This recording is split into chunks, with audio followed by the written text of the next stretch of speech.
Joe Call, who lived in Essex County, New York until his death in 1834, was reported to be the strongest man in America. Joe is a beloved hero among the mountains and hills of the Adirondacks. There was said to have been a very powerful Call sister who was hardly second to Joe in physical prowess, Bess Call. She is a favorite of storytellers. Strongman Joe Call had a sister, Bess, who was also as big as life and twice as natural. She was younger than he was, a little shorter, not quite 6 feet tall, but just as sturdy. She was as broad as a Dutch barn and had double joints and a double set of teeth, just like Joe. Stories say that she was as handsome as her brother was plain, having eyes as blue as whetstones and hair as black as a stack of black cats in the dark. Now, Bess usually gave the appearance of being as calm as a pan of skim milk. But when they were young, Bess had been the terror of the neighborhood bullies who tormented smaller children or helpless animals. Just let her spot a ruffian taking sweets from a toddler or tying a can to a dog's tail. She would squeeze up her face and curl her hands into fists and bellow, "Leave off what you're doing, or I'm going to thrash you within an inch of your life." Those who chose to stand their ground soon found that Bess had the brawn to back her threat. "That's not ladylike," people would scold, pointing to her scuffed shoes and torn pinafore, trophies of her most recent battle.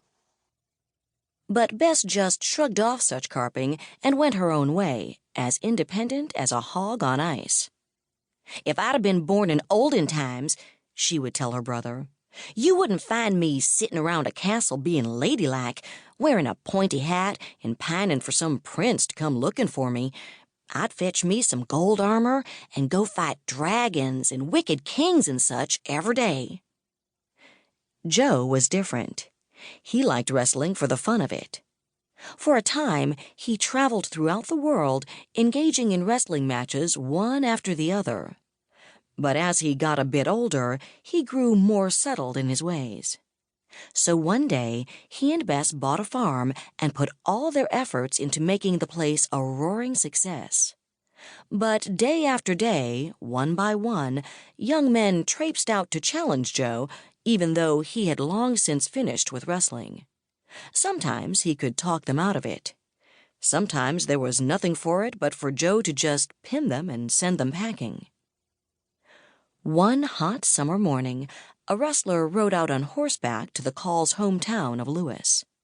Across the sea in England, he had heard of Joe's prowess and had come to challenge the Lewis Giant, as Joe had come to be known. He came upon Joe, who had paused to take a breather while plowing a field.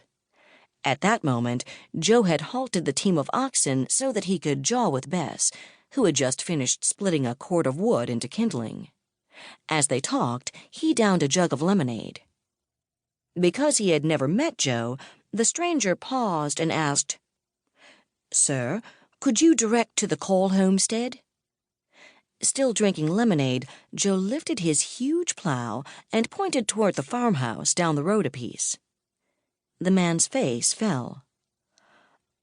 "I believe you must be Joe Call," he said weakly. Joe nodded. "Well," said the stranger, "I came here hoping to have a match with you, but I think perhaps this is not the best day for it." "It's hotter than Hannah," Joe agreed. At this, the hopeful champion turned tail and galloped back toward town.